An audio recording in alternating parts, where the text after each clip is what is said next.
Hello, guys. I'm back again to tell my own story, the encounter I had. Okay, I may not tell the full story, right?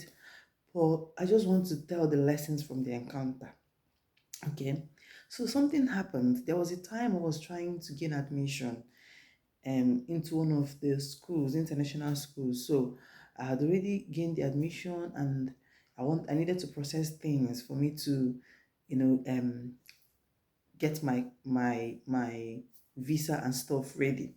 So something funny happened. So normally the school would have like an interview, like pre-visa interview with you, just to prep you up.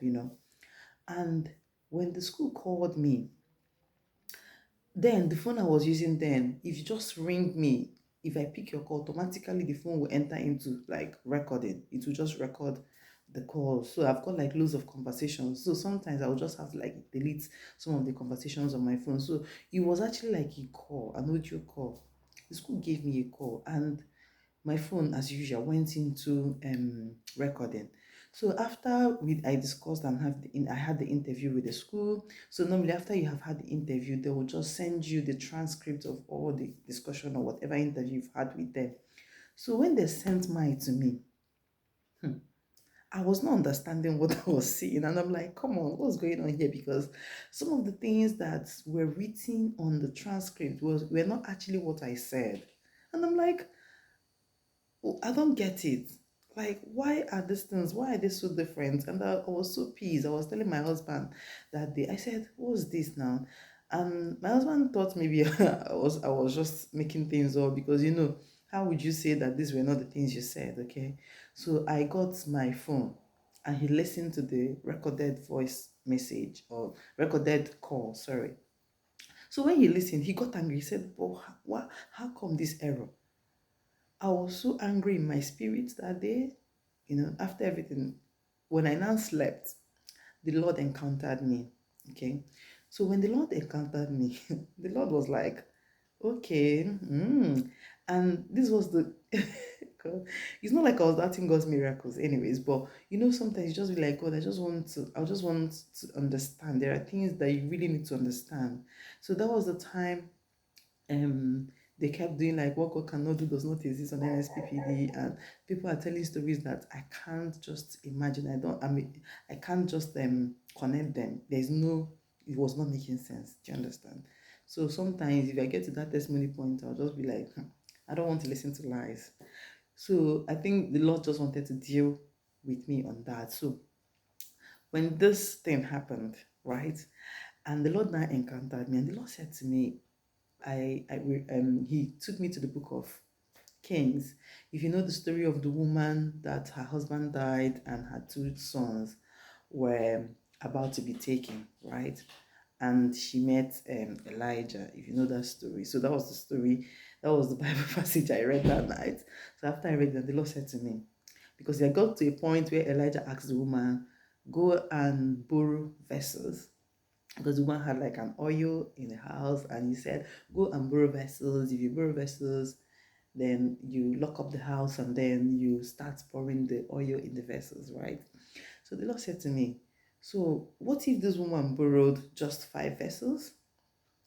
And if she had borrowed just 5 vessels, so the oil, because I don't think Elijah did mention to her that this oil will stop flowing once the vessels are filled. I don't think as Elijah mentioned that part to her. He only asked her to get vessels. So when the woman then got the vessel, and the Lord said to me, sorry, what if the woman got just 5 vessels?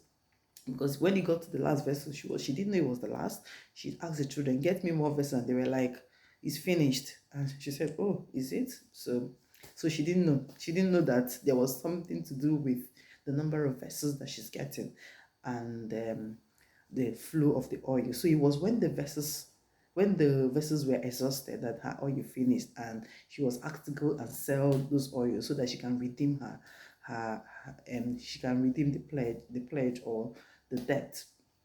So the Lord said to me, what if this woman just borrowed 5 vessels? So that means it was just gonna be only 5 vessels that she would have to sell.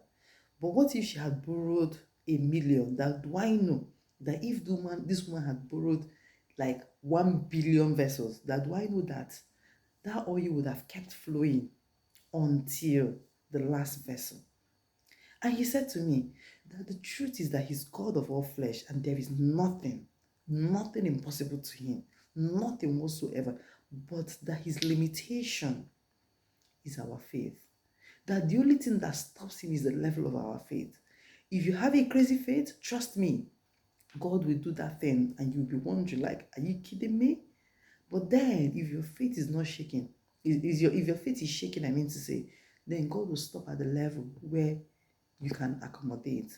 He told me that His grace is sufficient, that His grace is magnificent, that we can't even fathom, we can't even understand what He can do and the extent that He can go. But the only thing that hinders Him is the level of our faith. As I'm speaking to you guys now, don't think I'm perfect in this. Even though the Lord encountered me, I'm still growing, right? So I want us to, you know that there is nothing God cannot do. Indeed, He is God of all flesh. There is nothing impossible for Him. The Bible will tell you, you will not see the wind, you will not see the rain, but your valley will be full of water. We serve a living God. We need to build our faith. We need to trust God for a lot of things. We need to stop using human calculation. Let it go and hold on to this God, for what God cannot do indeed does not exist. I hope this encourages someone. I don't know what the Lord has told you to do. I don't know what you're battling with, but I'm here to bring you this word of God that indeed, truly, He is God of all flesh and there is nothing impossible for Him. Thank you, guys. Have a wonderful week. I love you guys. Please remember again that this is all about Jesus. Nothing to do with me at all. And I hope to see you guys next week Sunday. Okay? Bye.